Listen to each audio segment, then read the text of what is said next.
If you are receiving Social Security benefits right now, or you plan to, there is a very good chance the government is taking a portion of that check back in taxes.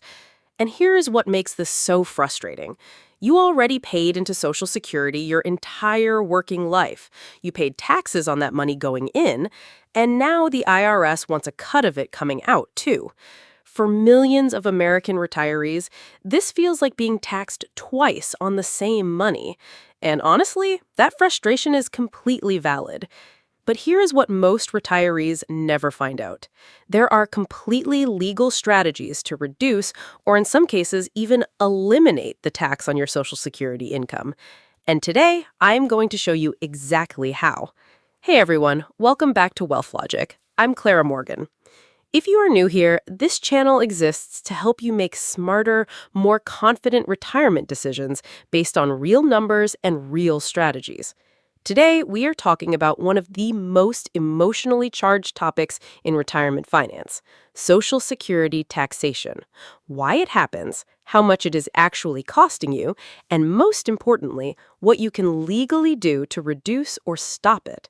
Stay with me through the full video because the strategies I'm going to share in the second half could genuinely change how much money stays in your pocket every single month. Why is Social Security even taxable? Let's start with the question that makes every retiree's blood boil a little. Why is Social Security taxable at all? Because it wasn't always. From 1935, when Social Security was created, all the way through 1983, Social Security benefits were completely tax-free. No federal income tax on your benefits. None. Then, in 1983, Congress passed the Social Security Amendments Act, and for the first time, up to 50% of Social Security benefits became subject to federal income tax, but only for higher income retirees. Then, in 1993, Congress went further. They added a second threshold where up to 85% of benefits could be taxed. And here is the part that should make every retiree angry. Those income thresholds, the numbers that determine whether your benefits get taxed, have never been adjusted for inflation. Not once in over 40 years. In 1983, those thresholds were set at $25,000 for single filers and $32,000 for married couples filing jointly. And in 2026, those numbers are still exactly the same. $25,000, $32,000. What was cost $25,000 in 1983 costs over $75,000 today when you adjust for inflation. So what was originally designed to only affect higher income retirees now affects the majority of Social Security recipients, simply because inflation has pushed more and more retirees over those frozen thresholds. This is called bracket creep, and it is the silent tax increase that Congress never has to vote for because the thresholds never move, while everything else gets more expensive. How much are you actually paying? So how does this actually work, and how much could it be costing you? The IRS uses something called your combined income, also known as your provisional income, to determine how much of your Social Security benefit is taxable. Here is the formula. Your combined income equals your adjusted gross income plus any non-taxable interest plus half of your Social Security benefit. Let me put real numbers to this so it actually makes sense. Let's say you are a married couple filing jointly. You have $30,000 in retirement account withdrawals, $5,000 in interest income, and you receive $24,000 per year in Social Security benefits. That is $2,000 per month. Half of your Social Security benefit is $12,000, so your combined income is $30,000 plus $5,000 plus $12,000, which equals $47,000. Now let's look at what that means for your tax bill. The first threshold for married couples is $32,000. Above that, up to $44,000, up to 50% of your Social Security benefit becomes taxable. Above $44,000, which is where our couple lands at $47,000, up to 85% of their Social Security benefit becomes taxable. 85% of $24,000 is $20,400. That $20,400 gets added to their taxable income and taxed at their ordinary income tax rate. If they are in the 22% tax bracket, that is $4,488 per year in federal taxes just on their Social Security income alone. That is $374 per month, every single month. Gone. Back to the IRS, on money they already paid taxes on when they earned it. Now, multiply that over a 20-year retirement. That is nearly $90,000 in taxes paid on Social Security benefits alone. This is not a small number, and this is exactly why the strategies I'm about to share matter so much. The combined income thresholds. Before we get to the solutions, let me give you the full picture of the thresholds so you know exactly where you stand. For single filers, if your combined income is below $25,000, your Social Security benefits are completely tax-free.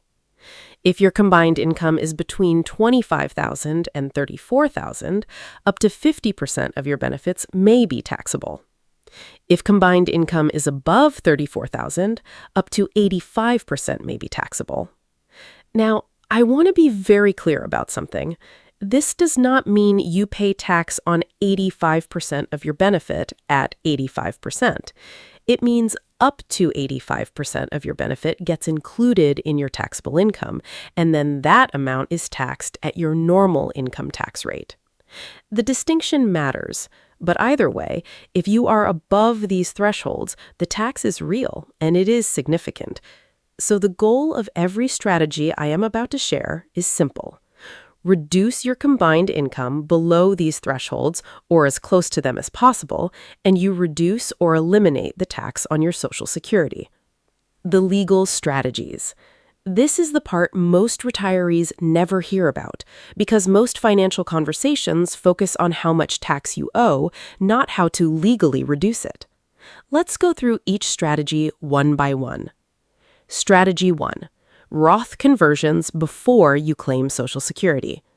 This is the single most powerful long-term strategy available to pre-retirees. Here is how it works. Money in a traditional 401k or traditional IRA is taxed when you withdraw it. Every dollar you pull out counts toward your combined income, which can push you over the Social Security tax thresholds.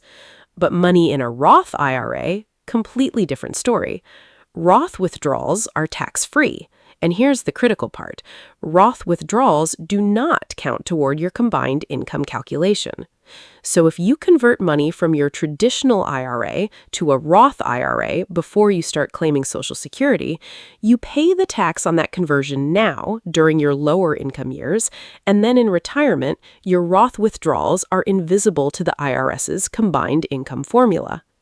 Let me show you what that looks like. Couple A keep all their money in a traditional IRA. In retirement, they withdraw $35,000 per year. Combined with half their Social Security, $12,000, their combined income is $47,000.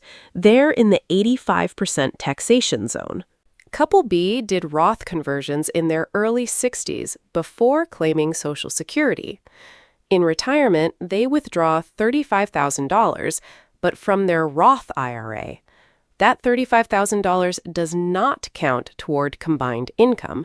Their combined income is only $12,000, well below the $32,000 threshold. Their Social Security benefits? Completely tax-free. Same amount of money withdrawn, completely different tax outcome. This is why Roth conversions in the years between retirement and Social Security claiming, sometimes called the Roth conversion window, can be one of the most valuable financial moves available to pre-retirees. Strategy 2. Qualified Charitable Distributions, QCDs.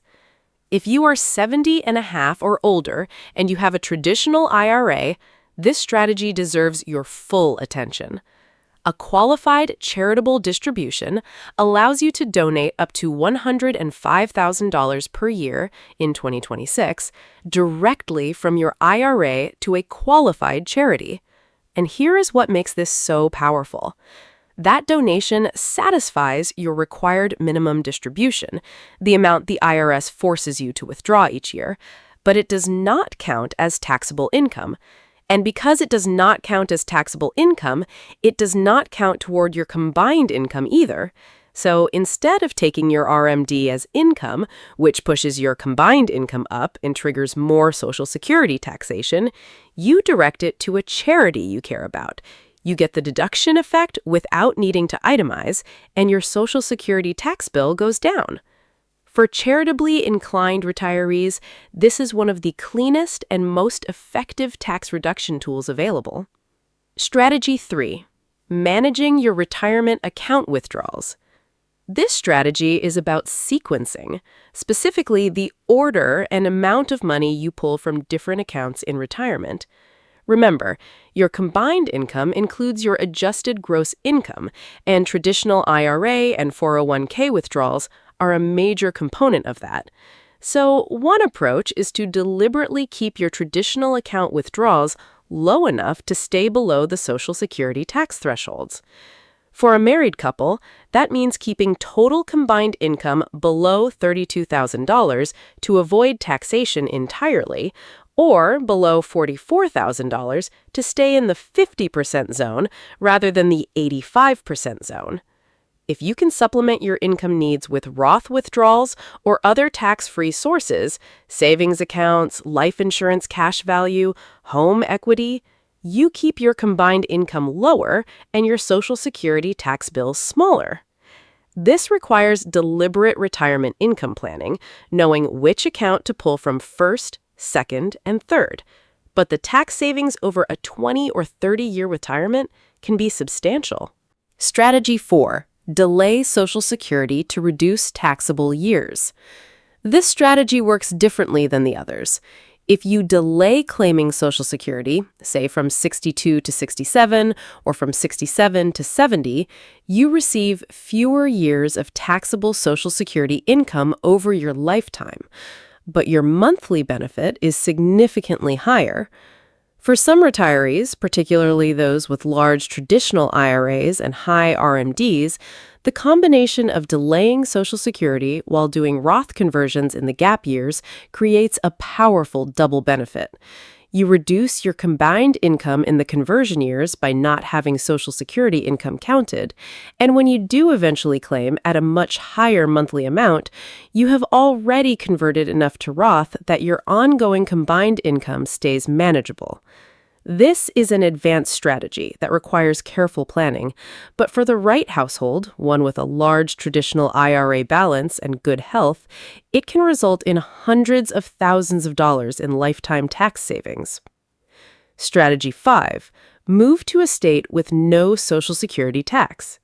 Here is a strategy that often surprises people. Federal taxes on Social Security are one thing, but some states also tax Social Security benefits on top of federal taxes.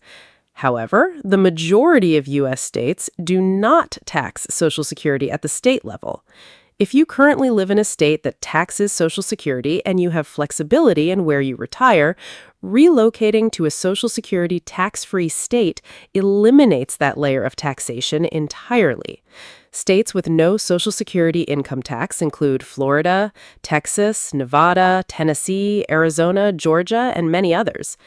This is not a strategy for everyone, but for retirees considering a move anyway, the tax savings on Social Security income can be a meaningful factor in that decision. Your action plan. So, here is what I want you to do after watching this video. Step 1. Calculate your combined income right now.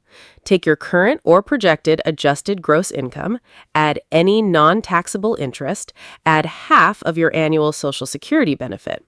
That number tells you exactly where you stand relative to the tax thresholds. Step 2. Identify which strategy applies to your situation. If you are not yet claiming Social Security, Roth conversion should be your first conversation with a financial planner. If you're 70 and a half or older with a traditional IRA and charitable intentions, look into qualified charitable distributions immediately. If you are already claiming and have flexibility in your withdrawals, review your account sequencing strategy. Step 3, do not make these decisions alone. The strategies I have shared today are real and they are legal, but the right combination for your specific situation depends on your income, your account balances, your state of residence, and your retirement timeline.